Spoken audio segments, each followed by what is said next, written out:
ये क्लास में sir thumbnail इस पर चेंज करना है। कोई नहीं, मैं ऐसे पढ़ा रही हूँ, ये पीडीएफ मैं दिलवा दूंगी आप लोग को।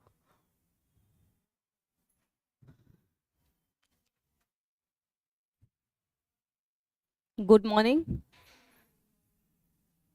एंशियंट हिस्ट्री शायद 1 to 5 वालों को नहीं पढ़ना है, बट जिन्हें पढ़ना है वो पढ़ लीजिए। सर की ही क्लास होगी, सर इमरजेंसी में कहीं गए हैं तो मैं एक दिन बस पढ़ा दे रही हूँ।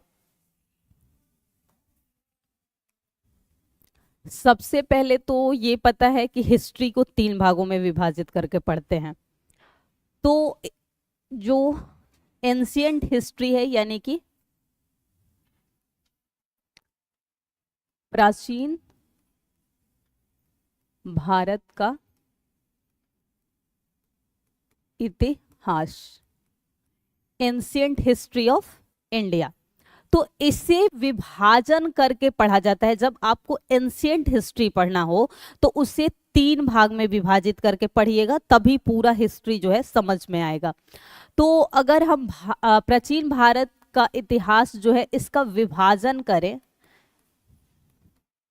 यानी डिवाइड किया जाए, या फिर हम कह सकते हैं कि क्लासिफिकेशन ऑफ एंशियंट हिस्ट्री, तो आप 3 भागों में इसे विभाजित करके पढ़ते हैं। और वो जो 3 पार्ट है इसके, एक है प्री हिस्टोरिक, एक प्रोटो और एक हिस्टोरिक, यानी कि हिंदी में बोलते हैं इसे प्रागैतिहासिक, यानी कि प्री हिस्टोरिक, आद्य ऐतिहासिक,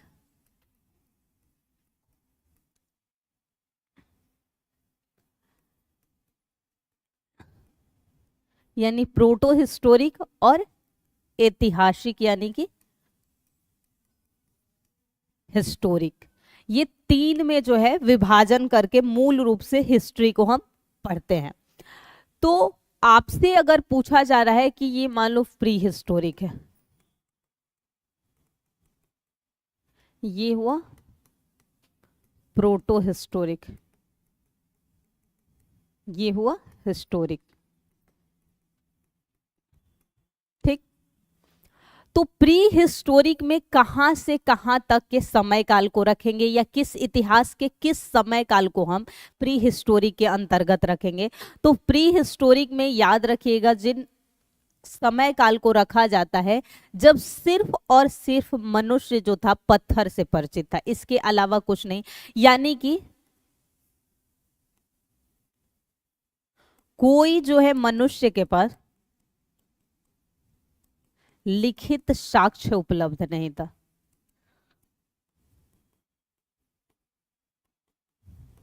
यहां तक कि मनुष्य के पास लिपि चित्रात्मक भी यहां नहीं थे।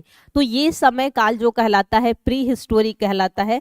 और इसके अंतर्गत जो हम एग्जाम्पल के रूप में रख सकते हैं वो रखते हैं पाषाण काल, यानी कि लिथिक पीरियड, जब मनुष्य सिर्फ और सिर्फ पत्थर से परिचित था, धातु का प्रयोग नहीं जानता था, तो वो कहलाया लिथिक पीरियड।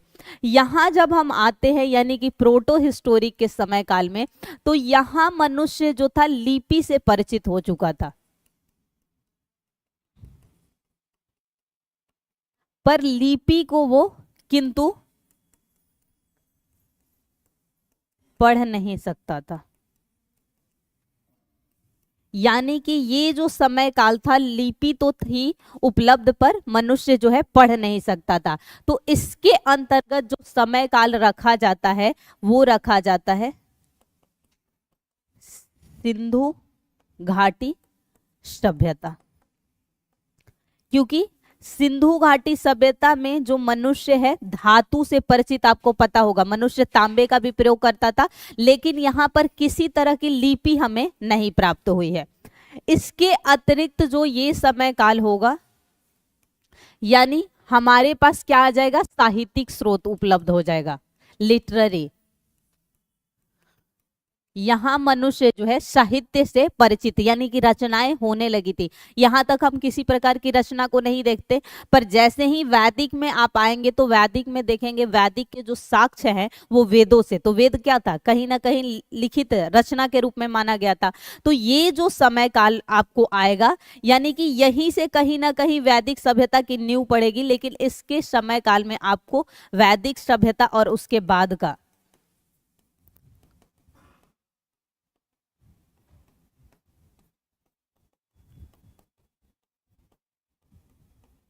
देखने को मिलेगा। तो जब ये पाषाण काल है, तो इसको जब हम विभाजित करते हैं तो इसके विभाजन को भी पहले 3 भागों में विभाजित करके पढ़ते हैं। जब हम पाषाण की बात करते हैं,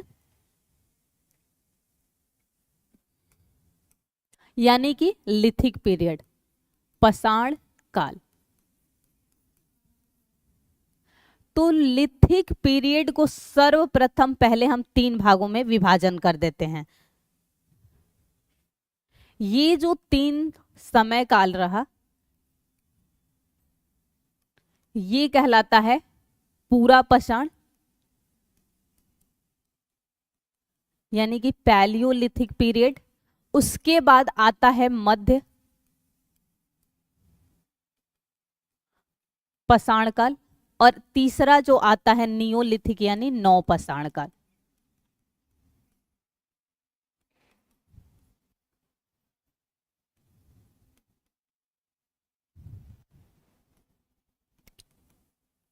लेकिन जो पूरा पाषाण काल है उसे भी आगे हम 3 भागों में विभाजित फिर करते हैं। सिर्फ इस काल को, जो पैलियोलिथिक है, आप जब शायद जियोग्राफी सर पढ़ाए होंगे तो शुरुआत में काल विभाजन किए होंगे, जिसमें प्लेस्टोसिन पीरियड के बारे में बताया होगा। तो पाषाण जो युग है, क्योंकि उस समय जो पृथ्वी है बहुत अधिक बर्फ से ढकी हुई थी, तो वो जो समय काल कहलाता था वो क्या बोलते थे उसको,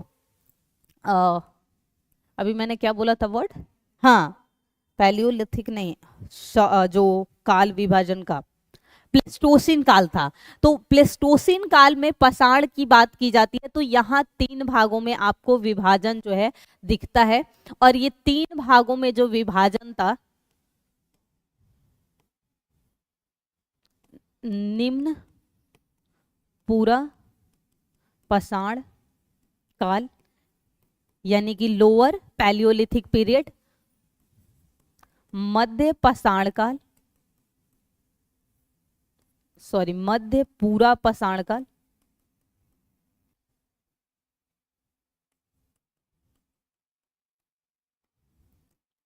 और तीसरा जो काल होता है वो उच्च यानी कि अपर पैलियोलिथिक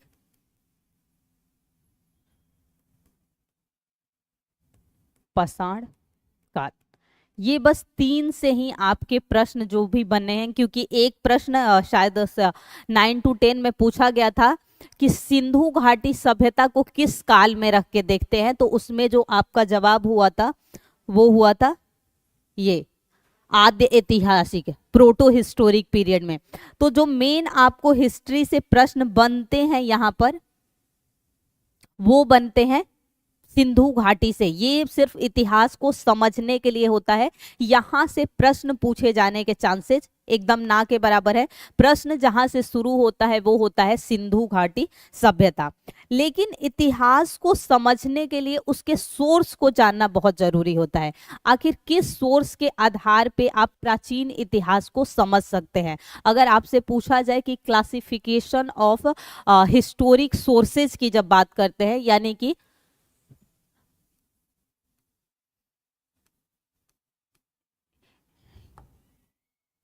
इतिहास के सोर्स का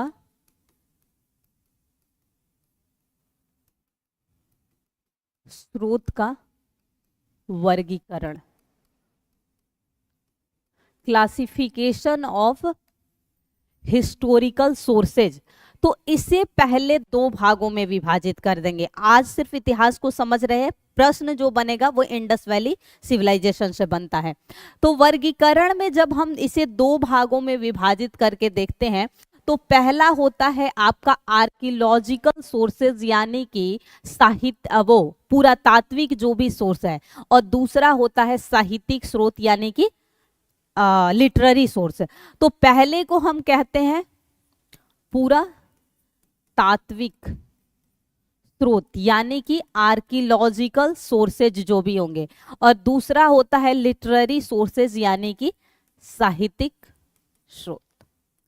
अब साहित्यिक जो स्रोत होते हैं इसे हम जो है फिर से 3 भागों में विभाजित करेंगे, तभी अलग अलग रखे जाते हैं। और इन 3 स्रोतों की अगर मैं बात करूं साहित्य के अंदर, तो सबसे पहले होता है कि किसी धर्म से संबंधित बुक्स, यानी कि साहित्य में क्या आएंगी, सिर्फ और सिर्फ रचनाएं आएंगी। तो कौन सी पुस्तकें जो किसी न किसी धर्म विशेष से जुड़ी हो, जैसे कि हम धार्मिक कह सकते हैं, रिलीजियस पुस्तकें, या जिसमें हम किसे रख सकते हैं, धर्म के आधार पर अगर आपको पुस्तकों का विभाजन किया जाए तो क्या कह सकते हैं, जैन धर्म से संबंधित बहुत सारे, जैसे परिशिष्ट परवन, भगवती सूत्र, कल्प सूत्र। उसके अलावा बौद्ध से संबंधित बहुत सारी रचनाएं हैं, तो बौद्ध को किस में रख सकते हैं, जैसे त्रिपिटक बौद्ध धर्म से। उसके अलावा दिव्यावदान, ललित विस्तार, ये किस धर्म विशेष से संबंधित है, बौद्ध धर्म से। और एक और धर्म जो सबसे ज्यादा रहा वो क्या था, ब्राह्मण धर्म।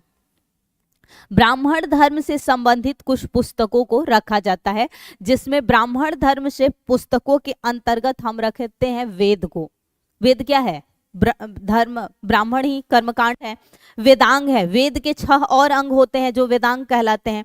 वेदांग के अलावा आपने देखा होगा ब्राह्मण ग्रंथ होते हैं, कल्पसूत्र होते हैं, आरण्यक होते हैं, तो वो सब रखे जाएंगे इसके अंतर्गत। इसके अलावा आपको जो पुस्तकें कुछ रखनी है याद, वो याद रखनी होती है जो धर्मनिरपेक्ष, धर्मनिरपेक्ष यानी सेकुलर,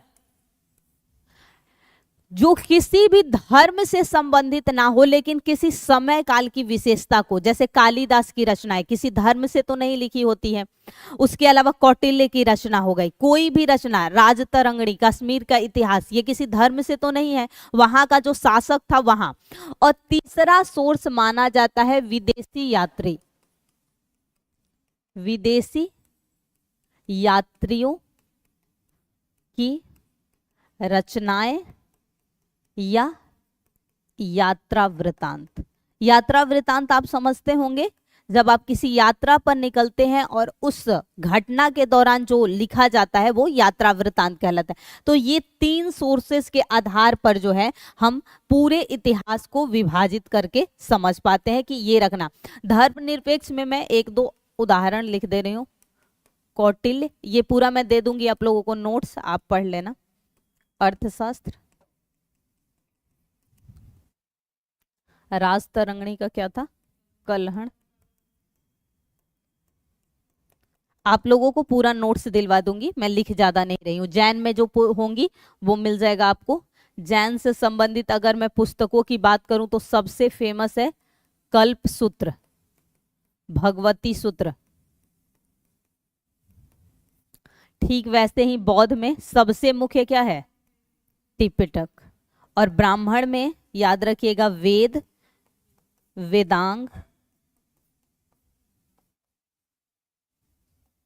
आरण्यक, उपनिषद भी सब आएंगे, वो आपको मिल जाएगा।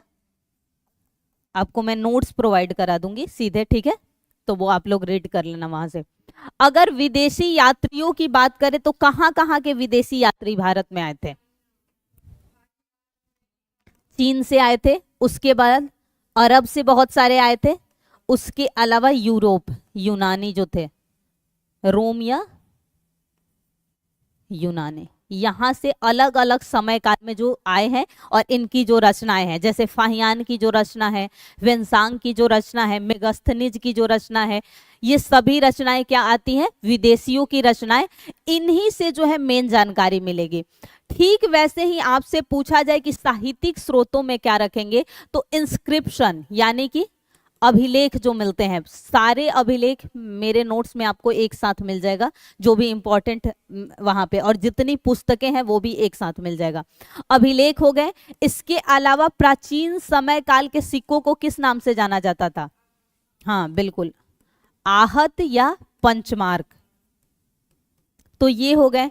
एज अ एग्जाम्पल में यहां हम आप जैसे रख सकते हैं जूनागढ़ का। अब बताइए जूनागढ़ के अभिलेख से किसकी जानकारी मिलती है अगर पूछा जाए तो? जूनागढ़ के अभिलेख से किसकी जानकारी मिलती है? ये प्रश्न पूछा भी गया है। शकों के समय क्या है, जूनागढ़ गुजरात से संबंधित है, तो शक शासकों की जानकारी मिलती है यहां से आपको। शक शासकों द्वारा जूनागढ़ की जानकारी मिलेगी।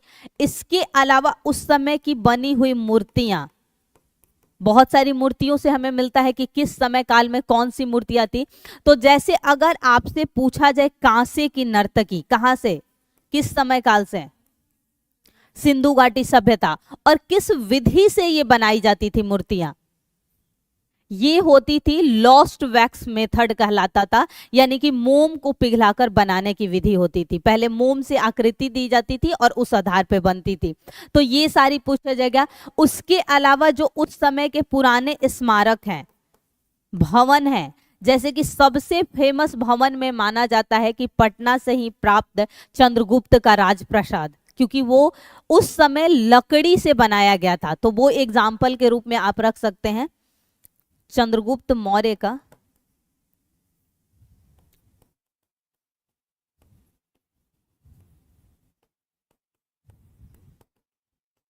महल।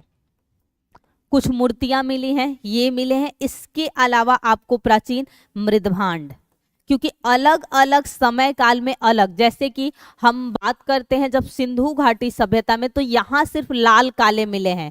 जैसे ही हम मौर्य में जाते हैं वहां धूसर मृदभांड होते हैं, आगे जाते हैं तो चित्रित हैं, कहीं नीले मिले हैं। तो जो भी मृदभांड मिलेंगे उनसे हमें जानकारियां मिलती हैं। तो ये सभी जो हैं जानकारी के सिर्फ सोर्स हैं, जिससे प्रश्न आपके बनते नहीं है पर इतिहास समझा जाता है। यहाँ से प्रश्न डायरेक्ट नहीं बनेगा, अभिलेख से प्रश्न बहुत बनेगा, जिसका कंपाइल आपको मिल जाएगा। सारे अभिलेख एक साथ लिखे हुए हैं, किस वंश से संबंधित है वो नोट है। यहां से बनते हैं प्रश्न। सिक्कों में पूछे जा सकते हैं कि मान लीजिए आपसे पूछ लिया जाए कि मौर्यों के समय कौन से सिक्के जो थे जिन्हें राजकीय सिक्का था, उनके समय का कौन सा सिक्का जो था जिसे राजकीय सिक्का उन्होंने घोषित किया था, किस धातु का बना हुआ सिक्का होता था? चांदी का। नहीं, याद रखिएगा मौर्यों के समय जो है सिक्के कहाँ है, चांदी के सिक्के थे, जिसे कहा जाता था पण, और चांदी का सिक्का था। और चांदी के सिक्के को इन्होंने राजकीय सिक्का घोषित किया था, पण शब्द था। तो ये प्रश्न बन सकते हैं। ये प्रश्न बन सकता है मूर्तियों में कि कौन सी मूर्तियां कहां से प्राप्त हुई है। जैसे पटना में यक्ष यक्षिणी की मूर्ति प्राप्त हुई है, लोहानीपुर से कुछ मूर्तियां दिगंबर। दिगंबर क्या थे? वस्त्र धारण नहीं करते थे, तो वो दिगंबर यानी नग्न जो मूर्तियां मिलेंगी वो दिगंबरों की मूर्तियां होंगी। तो ऐसे प्रश्न नहीं डायरेक्ट बनेंगे, पर आपको इतिहास में दो बातें जाननी है। इतिहास का विभाजन किस आधार पर किया गया है और किस सोर्स पे जो है इतिहास को समझा जाता है। जहां से प्रश्न आपके बनेंगे, अब हम उस चैप्टर की तरफ बढ़ते हैं। प्रश्न जहां से बनना शुरू होता है वो है इंडस वैली सिविलाइजेशन, सिंधु घाटी सभ्यता।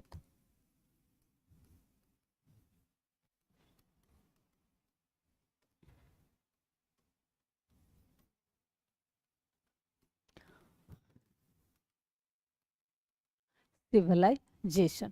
अब इंडस वैली सिविलाइजेशन में सबसे पहले आपको जानना है कि कहां से प्रश्न बन सकते हैं, सबसे महत्वपूर्ण है, क्योंकि ये एक बड़ा टॉपिक है। तो आपसे कहां से प्रश्न बनेंगे?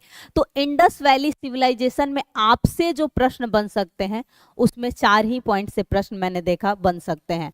एक तो आपसे पूछा जाएगा, मान लो कि इनका विस्तार से संबंधित कुछ भी पूछा जा सकता है।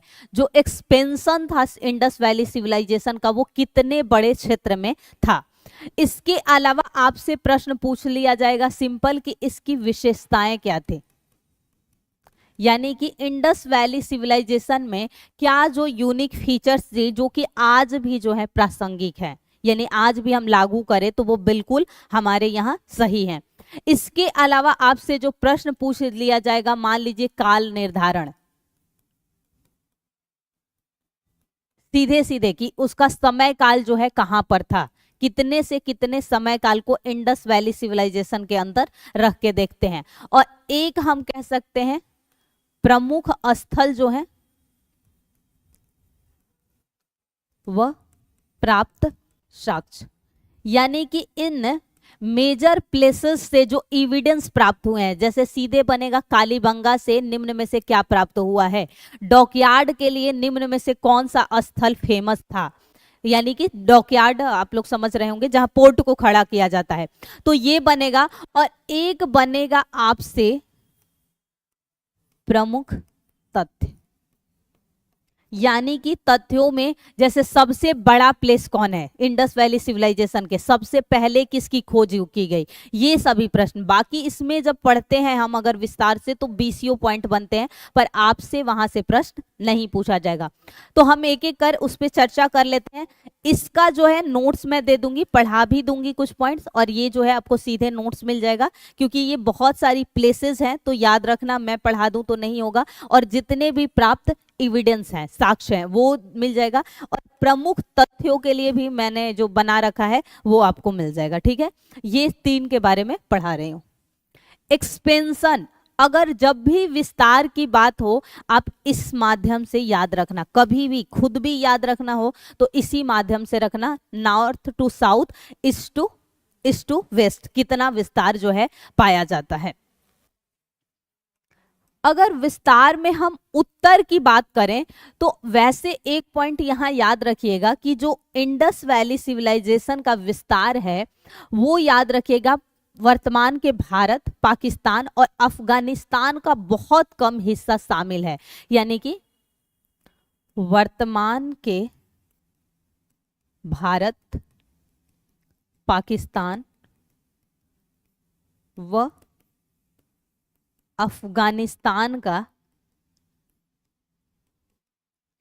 कुछ जो है हिस्सा आपको जो है इंडस वैली सिविलाइजेशन के लिए माना जाता है।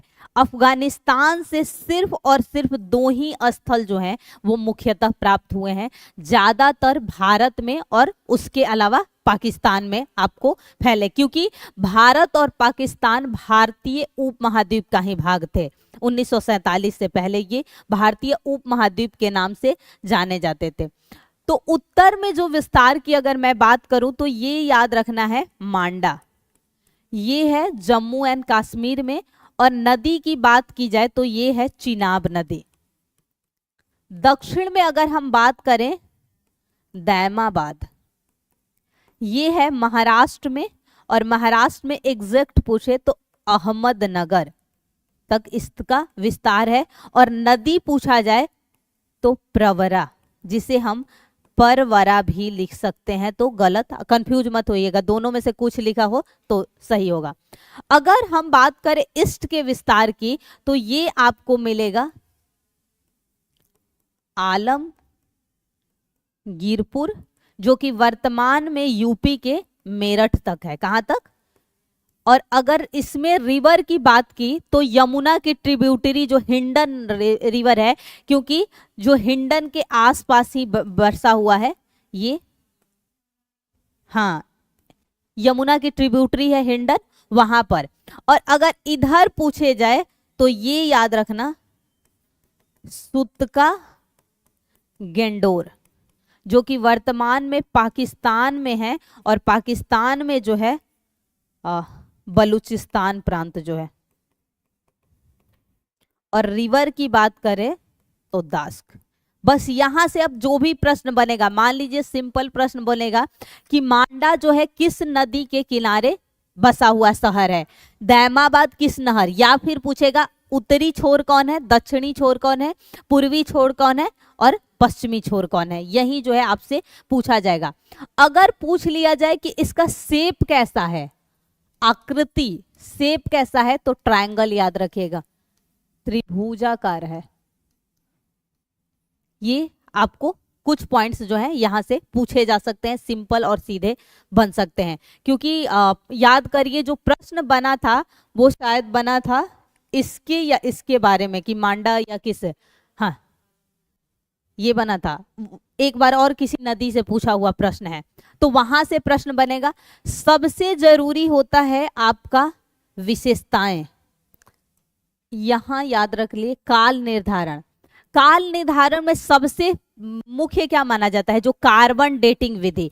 वैसे इसके समय काल को देखिएगा, एनसीईआरटी में कुछ और लिखा है, बुक्स में और कुछ लिखा है, लेकिन C14 यानी अगर हम कार्बन डेटिंग विधि की बात करें तो इसका समय काल जो माना जाता है 1750 से लेकर 2350 बीसी तक।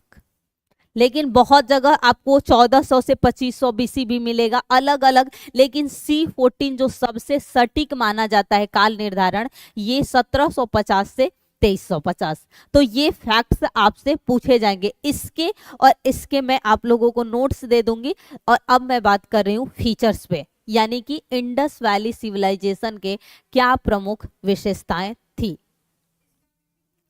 हाँ जी, सारे के पीपीटी दे दूंगी मैं। जैसे उसका नोट्स आपका बन रहा है, 3 कंपाइल हो चुका है, मॉडर्न हिस्ट्री का आपका बन रहा है। ऐसे मिल जाएगा, इसमें सब पाषाण की क्या विशेषताएं थी।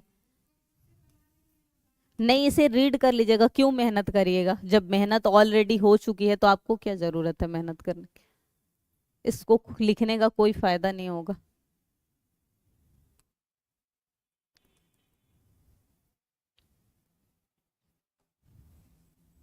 ये नोट कर लीजिए, ये बहुत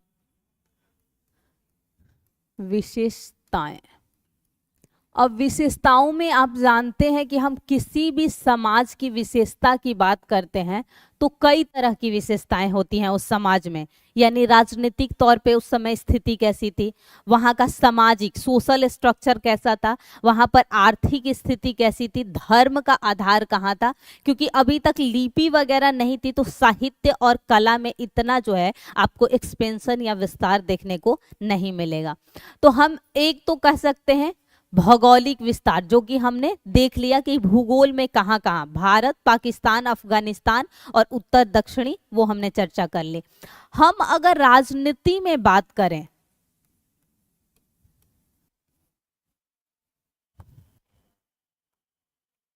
तो ये व्यवस्था राजतंत्रात्मक ही थी।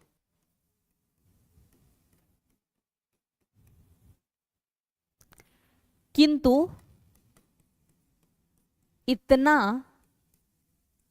अस्पष्ट नहीं, क्योंकि उस समय का जो समाज था उसके आधार पर ये पता नहीं चलता था कि यहाँ पर जो राजा चुना जाता था किस आधार पर चुना जाता था। चुना तो राजा राजतंत्रात्मक ही था, पर एकदम स्पष्ट तरीके से आपको पता नहीं है कि कैसा राजा चुना जाता था। वैसे ही अगर धर्म की बात की जाती है, धार्मिक विशेषता, तो हम कह सकते हैं कि ये सभ्यता जो थी धर्मनिरपेक्ष थी। धर्मनिरपेक्ष आप समझ रहे होंगे, सेकुलर यानी सभी धर्मों का तो थी, लेकिन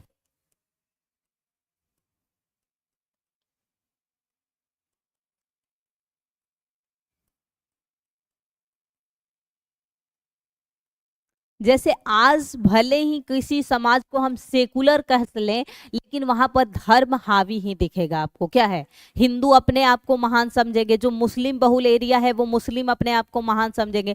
भले हम कह देंगे कि सेकुलर समाज है, पर स्पष्ट नहीं कहा जाए। वहां यहाँ पर आज की तरह धर्म हावी नहीं था, जो धर्म थे।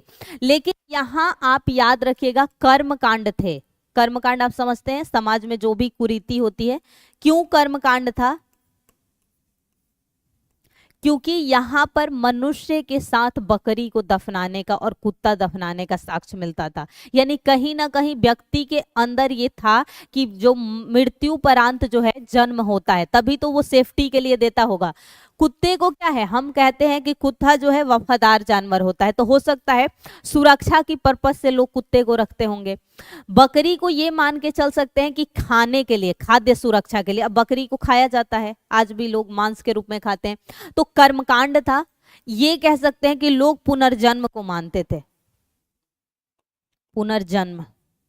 और उसके अलावा यहाँ पर लोग टोना टोटका भी मांगते थे, क्योंकि मृत्युपरांत ताबीज पहने हुए लोग मिले हैं, तो टोना टोटका, टोना टोटका, ये याद रखिएगा कि यहाँ पर समाज में था। इसके अलावा हम अगर बात करें सामाजिक संरचना कैसी थी, सामाजिक संरचना, टोना टोटका जैसे हमारे यहाँ नहीं, नजर जादू टोना नहीं कि नजर लग जाएगा तो हम ताबीज बच्चों को पहना देते हैं या काला धागा बांधते हैं, किस लिए, तो उसी को कहते हैं जादू टोना को टोना टोटका। सामाजिक संरचना की अगर मैं बात करूं तो ये समाज मातृ प्रधान था। मातृ और पितृ प्रधान आप समझते होंगे, हाँ, तो समाज में मातृ यानी कि स्त्रियों की स्थिति जो थी अच्छी थी, लेकिन ऐसा नहीं कह सकते थे कि असमानता यानी कि इनइक्वालिटी जो होती है वो नहीं थी, क्योंकि यहां पर वर्ण विभाजन नहीं था, वर्ग विभाजन था। अच्छा, अगर प्रश्न पूछा जाए कि वर्ण विभाजन कहां देखा गया, सबसे पहले वर्ण जानते हैं ना, 4 ब्राह्मण, क्षत्रिय, वैश्य और शूद्र, हाँ वैदिक, तो यहाँ वर्ग विभाजन था। और वर्ग विभाजन किस आधार पर किया गया था, जो ब्राह्मण थे वो उस समय कहलाते थे पुरोहित, क्या कहलाते थे, जो क्षत्रिय है वो कहलाते थे योद्धा, और जो वैश्य कहलाए वहां पर ये वो यहाँ बणिक कहलाते थे, व्यापारी बणिक। और जो शूद्र वर्ग था, जो कि वहां शूद्र वर्ग के नाम से जाना गया था, यहाँ वो श्रमिक वर्ग था। यानी कि श्रमिकों के अंतर्गत कृषक को भी रख सकते हैं क्योंकि श्रम ही करते हैं। इसके अलावा जो बुनकर होते हैं, जो ये सब शिल्पकार होते हैं, वो सभी श्रमिक के। तो यही वर्ग वहां जाकर ये ब्राह्मण कहला गए क्योंकि पूजा पाठ करते थे, योद्धा युद्ध करते थे तो क्षत्रिय बन गए, बणिक व्यापार करते थे तो वैश्य बन गए, और वो शूद्र वर्ग में रखे गए। तो समाज में कह सकते हैं असमानता तो थी, क्योंकि 4 तरह के वर्ग हमें देखने को मिले, तो हम कह सकते हैं कि असमानता थी, समाज में थी। इसके अलावा अगर हम आर्थिक की बात करें कि आर्थिक कैसा था यहाँ पर, यानी आर्थिक विशेषता की बात की जाए, तो यहाँ मुख्य व्यवसाय क्या था ये बताइए। यहाँ के लोग किस पर निर्भर थे, क्या कृषि पर, पशुपालन पर, या किसी और पर, हाँ, क्योंकि ये एक शहरी सभ्यता थी। तो जब भी कभी कोई शहरी सभ्यता होगी तो वहां व्यापार को महत्व दिया जाएगा। मान लीजिए ये पटना है, तो पटना में क्या किसी को खेती करते देखा होगा, लेकिन यहीं से पास का जो गांव होगा वहां ज्यादा लोग कृषि पर निर्भर। तो यहाँ याद रखिएगा, जो इनके यहाँ प्राथमिक था वो था व्यापार, ये प्राथमिक था। और जो पशुपालन व कृषि थी वो द्वितीयक थी, सेकेंडरी। ठीक है, ये बातें याद रखनी है। और व्यापार होता कहां से कहां तक था, तो व्यापार याद रखिएगा उस टाइम में जो व्यापार होता था, मिस्र, मेसोपोटामिया, बहरीन, आज का जो बहरीन है, यहां तक, यानी कि हम कह सकते हैं फारस की खाड़ी से अफगानिस्तान, ईरान, यहां तक जो है भारत का व्यापार उस समय होता था। और व्यापार का माध्यम अगर पूछ लिया जाए क्या था, किस माध्यम से होता होगा उस समय व्यापार, तो दोनों रास्ते से होता था, सी रूट, जल मार्ग और स्थल मार्ग। स्थल मार्ग से जो व्यापार होता था वो बैलगाड़ी से, क्योंकि पहिए का प्रयोग मनुष्य कब सीख गया था, नवपाषाण काल से पहले जो है मनुष्य जो है पहिए का प्रयोग करना सीख चुका था। तो यहाँ इसीलिए मृदभांड भी आपको देखने को मिलेंगे, क्योंकि जब चाक का प्रयोग सीखा तो चाक पहिए पर ही चलता है, तो मनुष्य जो था पहिए से परिचित था इस काल में। तो ये याद रखिएगा। कृषि में अगर आपसे पूछ लिया जाए कि ये कृषि के अंतर्गत, तो यहाँ पर लोग पहली बार कपास की खेती किए थे, कपास की खेती। तो प्रश्न अगर पूछा जाता है कि कपास किसकी देन है, तो भारत की। याद रखिएगा, सबसे पहले कपास जो है भारत में ही की गई थी, किसी और देश से नहीं आया है कपास। यहाँ सबसे पहले लोग कपास की खेती करते थे, यानी हम कह सकते हैं यहाँ के लोग सूती वस्त्र पहनते थे। तो ये कुछ मुख्य विशेषताएं हैं जहां से प्रश्न पूछे जाएंगे आपके, चाहे वो आर्थिकी में पूछे जाएं यहाँ से कि क्या सिंपल सा, क्या वो समाज मातृ प्रधान था, पितृ प्रधान था, समानता थी, असमानता नहीं थी, ये सारी बातें आपको याद रखनी है। लेकिन जो इसके यूनिक फीचर्स हैं वहां से ही प्रश्न बनेंगे। यूनिक फीचर्स आप समझ रहे हैं, किसी भी काल की जो अद्वितीय विशेषताएं हो, जो जल्दी किसी और समाज में नहीं देखने को मिलती है, उसे हम कहते हैं उसके यूनिक फीचर्स। तो इसमें सबसे जरूरी जो पॉइंट पूछा जाता है, सिंधु घाटी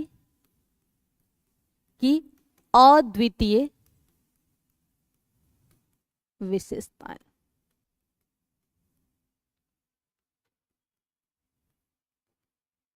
अब ये नोट करिए, यहां से सबसे ज्यादा प्रश्न बनते हैं। पहला,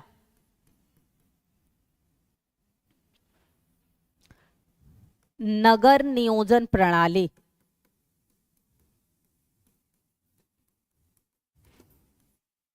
टाउन प्लानिंग सिस्टम, ठीक है। इसमें क्या था, शहर ऐसे बनाए गए थे जैसे ये सड़क जा रही हो, ये सड़क है, ठीक है, इसके किनारे बने होते थे घर।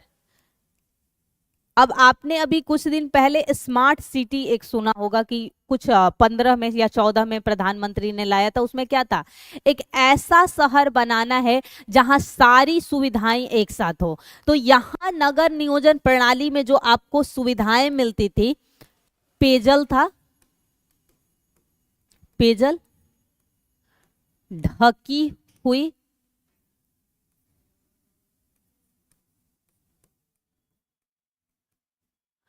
पेयजल, ढकी हुई नालियां, कुआं होता था लोगों के पास अपना। पेयजल के लिए उस समय क्या सुविधा होती थी, कुआं।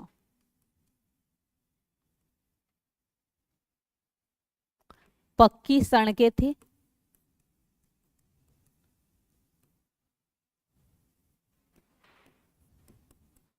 शौचालय, हर घर में उस समय शौचालय था। अभी स्वच्छ भारत मिशन के तहत लाया गया है ना कि हर घर में शौचालय करना है, पर उस टाइम में सभी के घरों में शौचालय होते थे, सभी के घरों में रसोईया घर होता था।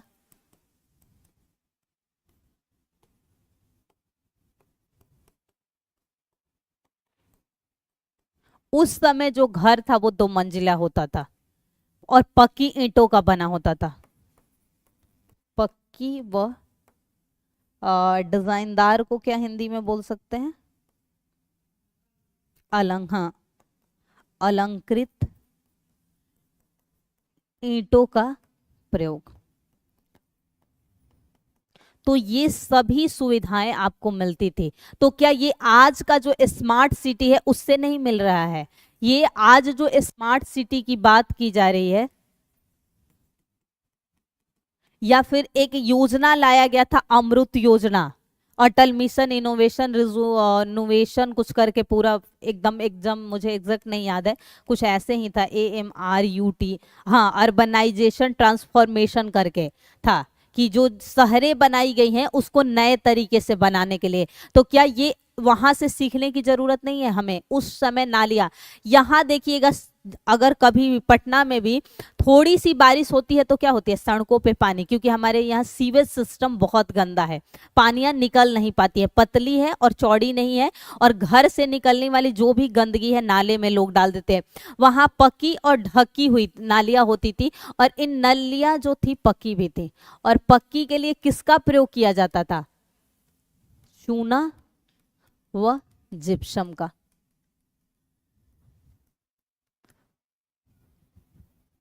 सड़कें एक दूसरे को समकोण काटती थी, बराबर में एकदम कटती थी, सड़कें एक दूसरे को समकोण काटते थे।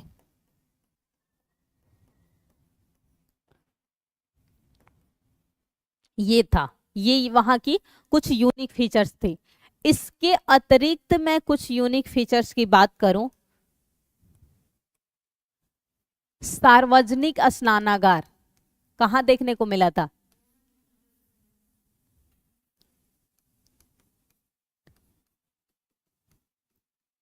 अब ये क्या प्रदर्शित करता है कि उस समय के समाज में जो लोग थे वो एक साथ करते होंगे, जो क्या बोल सकते हैं, कोई त्योहार, जैसे हमारे यहाँ छठ पूजा किया जाता है तो क्या होता है, सभी जाति के लोग एक साथ पूजा करते हैं। तो कहीं ना कहीं हम कह सकते हैं कि जो भी सार्वजनिक कार्य होते होंगे वैसमें लोग एक साथ इकट्ठा होके पूजा पाठ करते होंगे या स्नान करते होंगे। दूसरा वहां पर विशेषता था विशाल अन्नागार।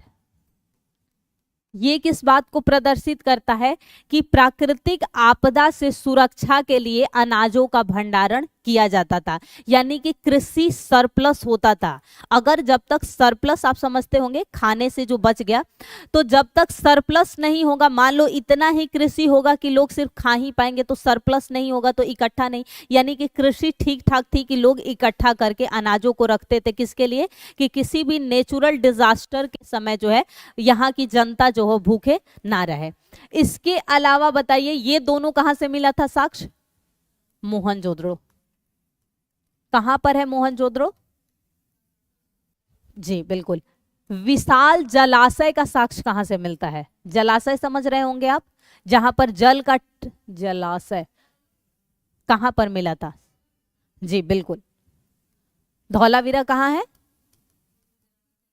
जी बिल्कुल। यहां याद रखिएगा कि धौलावीरा यूनेस्को का एकमात्र ऐसा स्थल है जो यूनेस्को, सॉरी, एकमात्र सिंधु घाटी का स्थल है जो यूनेस्को में शामिल है। तो पूछा जा सकता है कि एकमात्र कौन है? UNESCO, United Nation educational social cultural organization, तो एकमात्र है। इसके अलावा आपसे जो प्रश्न पूछा जाएगा इसके यूनिक फीचर्स में, कि आपको पूछा जाए अलंकृत ईंट कहां से, यानी डिजाइनदार ईंट। अब या मतलब कि लोग सजावट का कार्य करते थे तभी तो डिजाइनदार ईंट बनाते होंगे, कहां से मिला था? जी कहां पर है? जी बिल्कुल सही।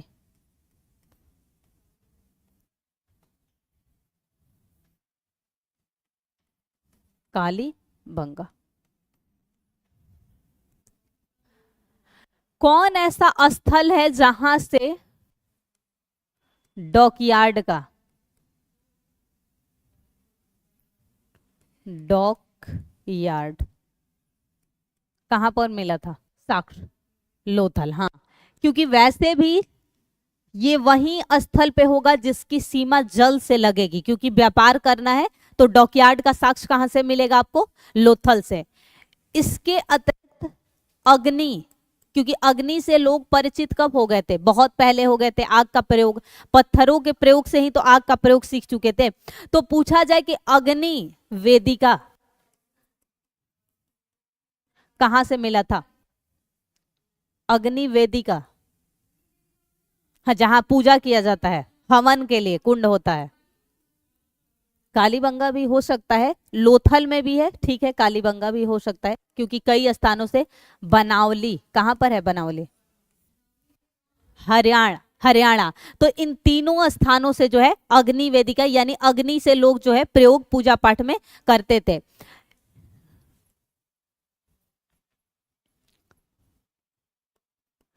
टेराकोटा मूर्तियां,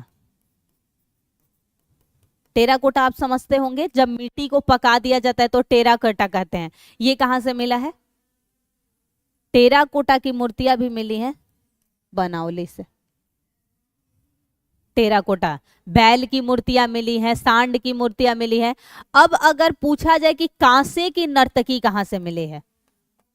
कांसे की नर्तकी, जी बिल्कुल, मोहनजोदड़ो। तो ये कुछ यहाँ पर मैं लिख दी, बाकी आपको पूरा लिस्ट जो है मैं दे दूंगी अपने नोट्स के साथ। तो ये यहाँ पर यूनिक फीचर्स थे। अब अगर आपसे पूछा जाए कि यहाँ क्या नहीं था, कई बार पूछा जाता है ये इस समाज में जो है क्या नहीं था, अगर पूछा जाता है आपसे, तो यहाँ के लोग जो है, हाँ,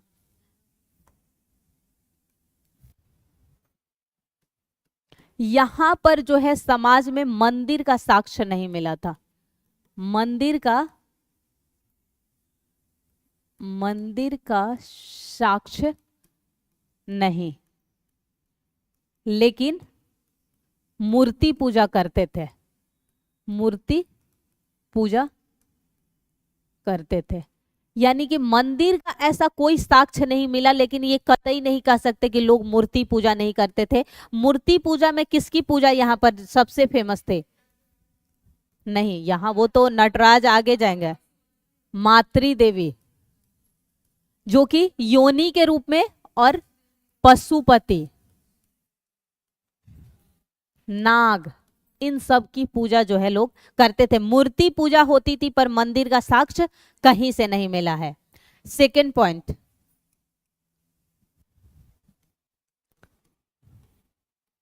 घोड़े से परिचित नहीं, किंतु सुरकोटदा, सुरकोटदा कहां पर है? ये है गुजरात। सुतका गेंडोर है वो, हाँ ये सुरकोटदा है। अस्वहस्ती, क्या बोलते हैं, अस्थि ना, अस्थि प्राप्त। तो यही कारण माना जाता है कि आर्यों के आक्रमण के समय जो है ये डिक्लाइन हुआ था। अभी साक्ष्य इसका इतिहासकार मतभेद है, लेकिन जो अश्व अस्थि मिली है ये कहीं ना कहीं इस बात का प्रूव्ड है कि आर्यों ने जब आक्रमण किया होगा और उनके घोड़े मरे होंगे, तो यहाँ पर उसकी अस्थियां जो है प्राप्त हुई है, पर घोड़े से परिचित नहीं थे। तीसरा पॉइंट, लोहे का प्रयोग नहीं। यहां के लोग किससे किससे परिचित थे? तांबा, कांसा व चांदी का भी प्रयोग करते थे, ये याद रखें। पर लोहे से जो है कोई परिचय नहीं था, क्योंकि लोहे से परिचय कब मनुष्यों का होता है? उत्तर वैदिक सभ्यता, वैदिक में भी, पूर्व में नहीं, उत्तर वैदिक सभ्यता का जो शुरुआती दौर था, तो मनुष्य जो है लोहे से परिचित हुआ था। तो ये, उसके अलावा एक दो पॉइंट और भी हैं जो पूछे जाते हैं। जैसे कि आपने सुना होगा कि यहाँ पर लोग मुहरों का प्रयोग करते थे। मुहर समझते हैं? इस तरह के होते थे, गोलाकार होते थे, बेलनकार होते थे, यानी कि जो सील लगाने के लिए जो बिजनेस होता था। अब मान लो कि अभी जो जाता है तो सील लगाना होता है ना, कि कहाँ से क्या आ रहा है, तो उस समय तो प्रयोग था नहीं, तो लोग व्यापार के लिए मुहरों का प्रयोग करते थे। हाँ, एक तरह का मतलब कहते कहीं ना कहीं सिक्के का प्रतीक के रूप में उसका प्रयोग होता था। तो उस मुहरों पे जो है भैंसा, हाथी, हिरण, सांड, उसके अलावा बाघ, क्या हुआ? हाँ, तो वही लिख रहे हैं ना, इससे था। लेकिन उस पर, मुहरों पर कौन सा जानवर नहीं मिलता था? अगर आपसे पूछा जाए तो उस पे जो है शेर नहीं मिलता था, गाय का भी कहीं नहीं, किसी भी मुहर पे कोई गाय नहीं मिली है। तो ऐसा माना जाता है कि मुहरों पर शेर, गाय, घोड़ा, ये सब नहीं होता था, नहीं अंकित होते थे। लेकिन ये सभी जानवर जो है अंकित थे मुहरों पे। और मुहरों का प्रयोग किसके लिए होता था? अगर प्रयोग पूछा जाए तो व्यापार में सील के रूप में।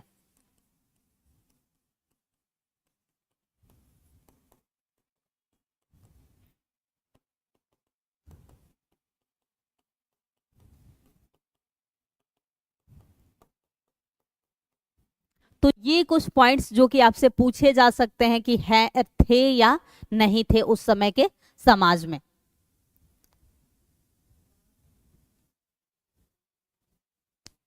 आगे बढ़े।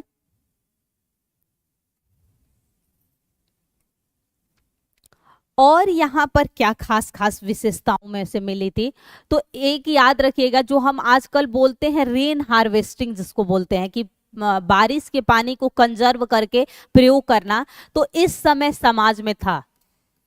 रेन हार्वेस्टिंग यानी कि वर्षा जल, उसको हिंदी में बोलते हैं वर्षा जल संचयन, यानी कि रेन हार्वेस्टिंग। दूसरा सीवेज ट्रीटमेंट यानी कि उन्नत जल निकासी प्रणाली यानी कि सिस्टम। जल प्रबंधन व संरक्षण, वाटर मैनेजमेंट एंड कंजर्वेशन। उन्नत सिंचाई प्रणाली यानी कि सिस्टमेटिक इरिगेशन सिस्टम।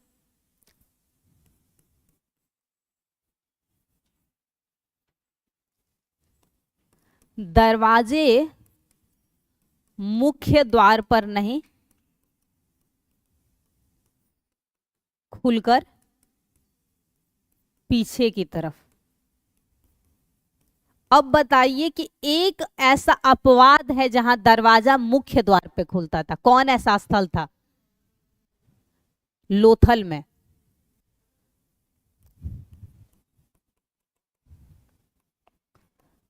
लोथल, दूसरे पेन से लिखना था। लोथल में दरवाजे मुख्य द्वार पर।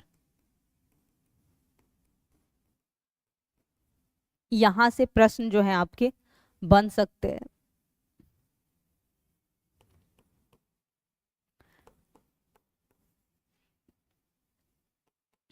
कच्ची ईंट का प्रयोग कहाँ हुआ था? क्योंकि हम देखते हैं कि इस सभ्यता के लोग जो है पक्की ईंटों का प्रयोग करते थे, तो ये बताइए कि कच्ची ईंट का प्रयोग कहाँ मिला था, जो ईंट पके हुए नहीं थे? रंगपुर, रंगपुर है कहाँ पर? गुजरात में।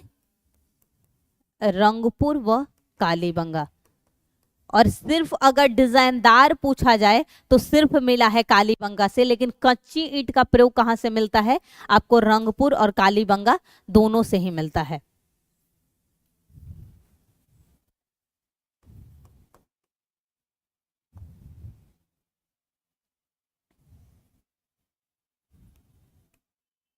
स्त्री और पुरुष दोनों ही श्रृंगार करते थे।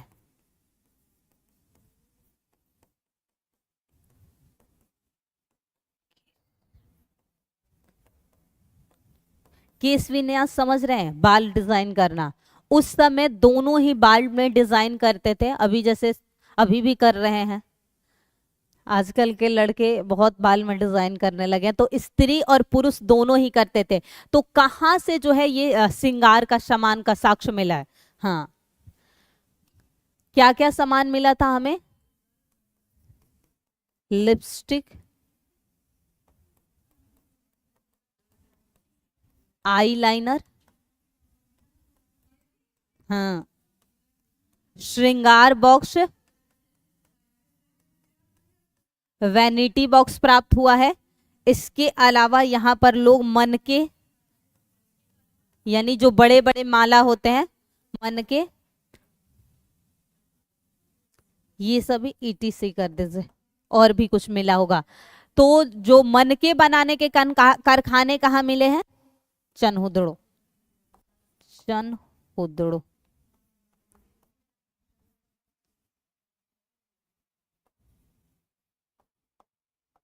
चनहुदड़ो यहां से प्राप्त हुए हैं। तो कई स्थानों से, अलग अलग स्थानों से मिला है।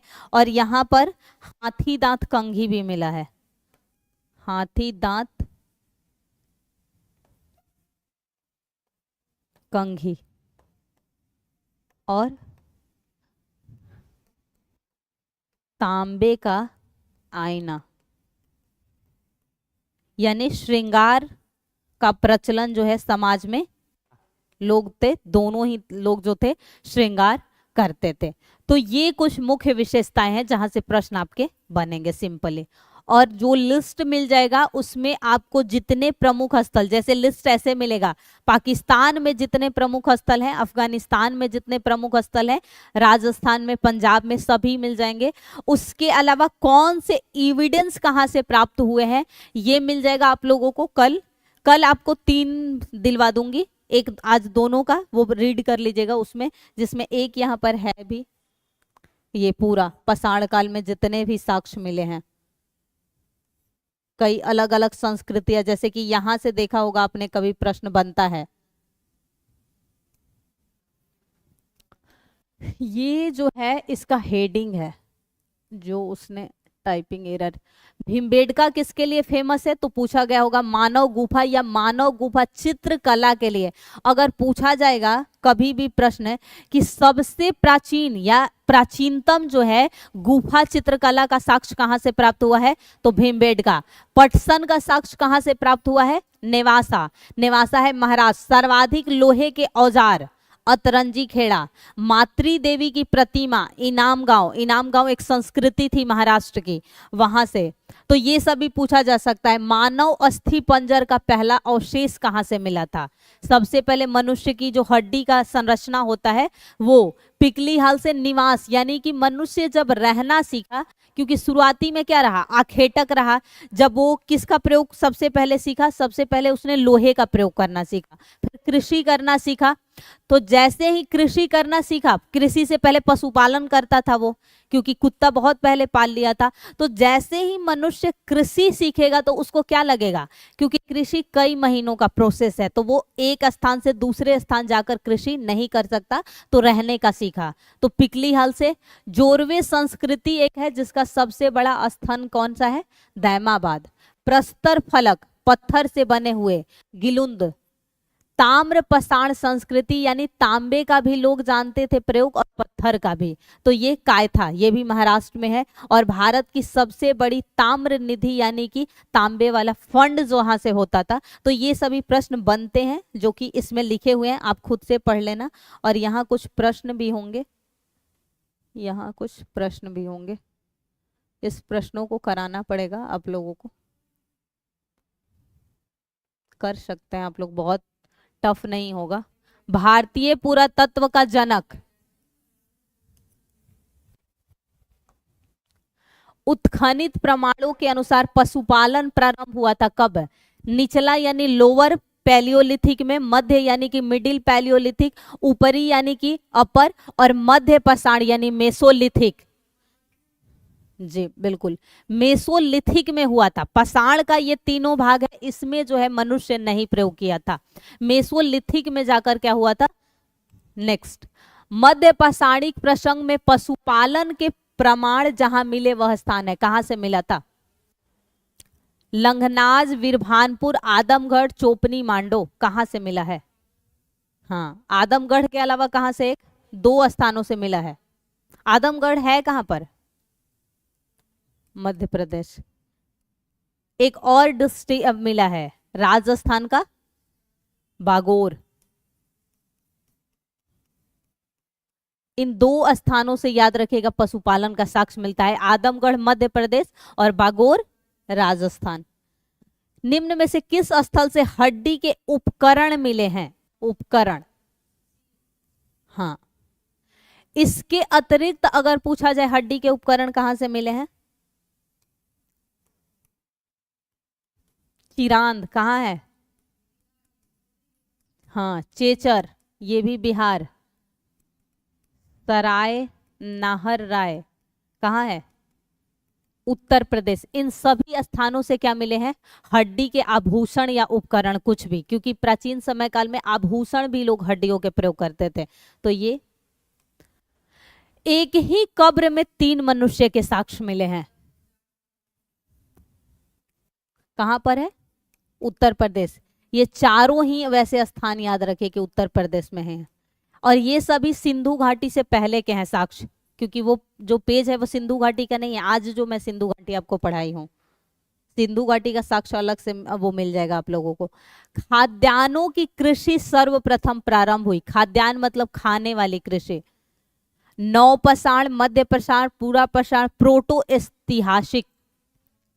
जी बिल्कुल, क्योंकि यहाँ आकर मनुष्य नहीं, प्रोटोस्थैहासिक नौपाषाण में जो है करना सीख गया था। प्रोटोऐतिहासिक में कौन सा आएगा सभ्यता? प्रोटो ऐतिहासिक में कौन सी सभ्यता? हाँ, इंडस वैली। प्रथम मानव जीवाश्म भारत के किस नदी घाटी से प्राप्त हुआ? जीवाश्म, बिल्कुल सही, मध्य प्रदेश, नर्मदा भीमबेडका। मानव द्वारा सबसे पहले कौन सा अनाज? याद रखिएगा कि मनुष्य जो है जब इंडस वैली सिविलाइजेशन में यानी कि सिंधु घाटी सभ्यता में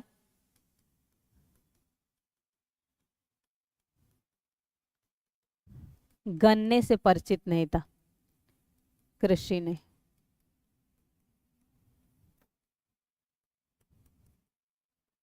कपास की शुरुआत यहीं से, यानी कि यहीं का मतलब इंडस वैली सिविलाइजेशन।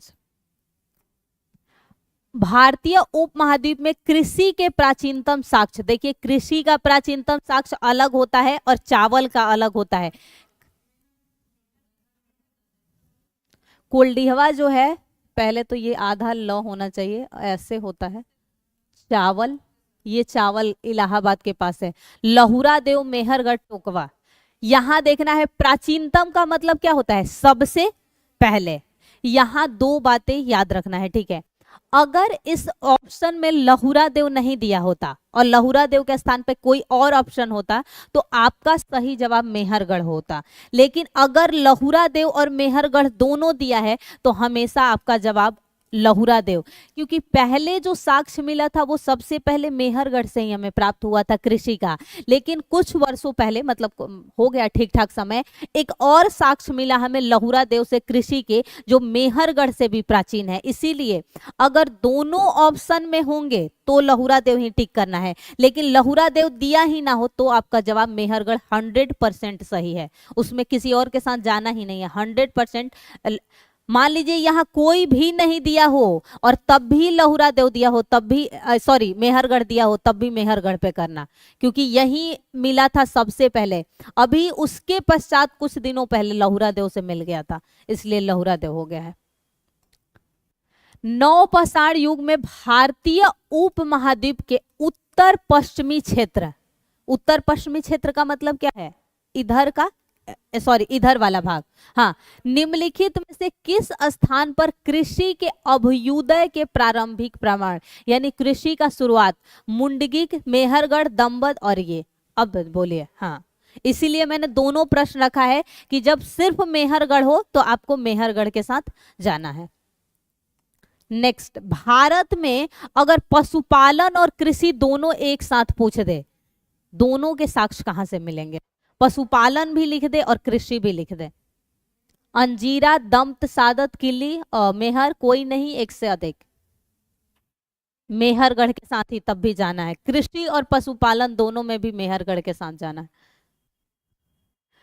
उस स्थान का नाम बताइए जहां से प्राचीनतम स्थायी जीवन का प्रमाण मिला। कहां से मनुष्य का मिला स्थायी जीवन? हाँ, क्योंकि कृषि की शुरुआत की तो उसे स्थायी जीवन की जरूरत पड़े। निम्नलिखित में से किसको चालकोलिथिक युग कहते हैं? ध्यान से, चालको प्लस लिथिक, लिथिक का अर्थ क्या होता है? पाषाण, और चालको का अर्थ आप खुद लगा लीजिए। पूरा पाषाण यानी कि पैलियोलिथिक, नवपाषाण, नियोलिथिक, ताम्रपाषाण और लौह युग किसे कहा जा सकता है? हाँ, क्योंकि चालकों का अर्थ क्या होता है? तांबा, और लिथिक मतलब, तो ताम्रपाषाण युग को क्या कहते हैं? चालकोलिथिक पीरियड कहते हैं। और आयरन युग हो जाता है, आयरन पीरियड होता है वो लौह युग। निम्न में से किस एक पूरा स्थल से पाषाण संस्कृति से लेकर हड़प्पा सभ्यता के संस्कृति के अवशेष, यानी दोनों ही अवशेष मिल जाएंगे, पत्थर से लेकर धातु तक का? आमरी, मेहरगढ़, कोटदी जी, कालीबंगा, कहां से जो है ये प्रमाण मिलता है? हड़प्पा से लेकर ये मुझे भी डाउट है, कोटदी जी तो नहीं है, कालीबंगा और उस, एक सेकंड देख, मेनली मैं, मेरे को पढ़ाना नहीं था तो मैं पढ़ के खुद नहीं आई थी।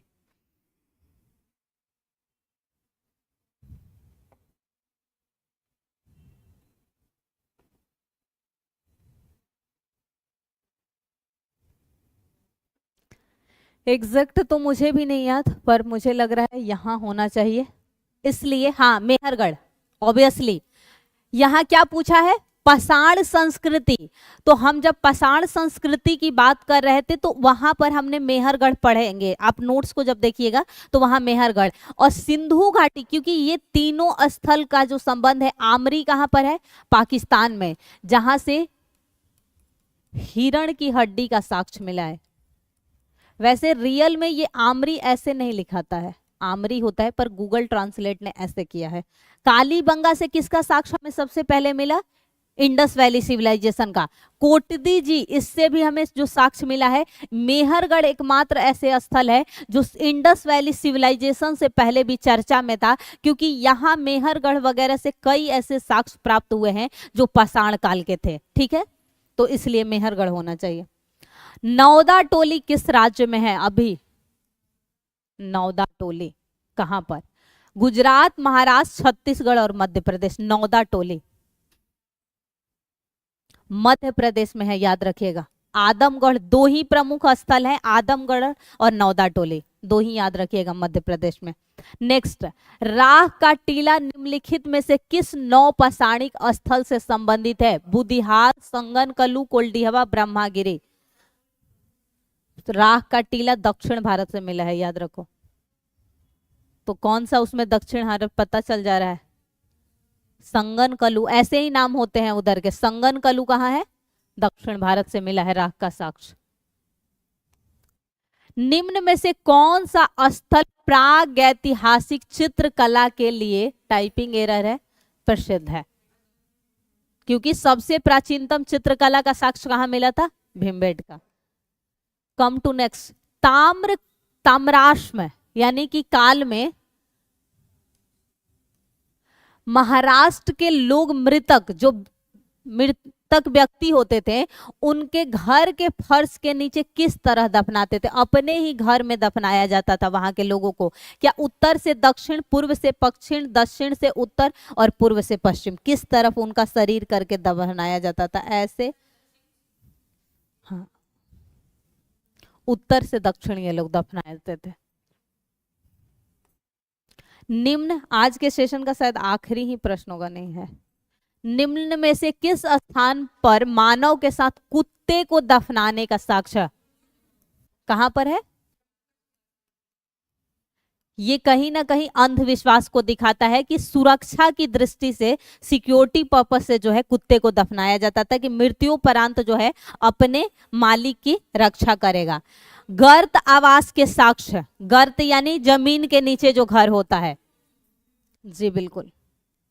और ये अब के वर्तमान में ये प्रासंगिक इसलिए हो रहा है, देखिएगा, इसे टूरिज्म को बढ़ावा देने के लिए और बढ़ती जनसंख्या यानी पॉल्यूशन भी और पॉपुलेशन दोनों की वजह से कई यूरोपीय कंट्रीज में जो है यहाँ पर गर्त आवासों में ऑफिस बनाए जा रहे हैं, बड़े बड़े मॉल बनाए जा रहे हैं, ये सब बनाए जा रहे हैं ताकि जमीन की कमी है और एक बढ़ती हुई गर्मी की वजह से लोगों को राहत के लिए। तो ये आज भी गर्त आवास जो है प्रासंगिक है।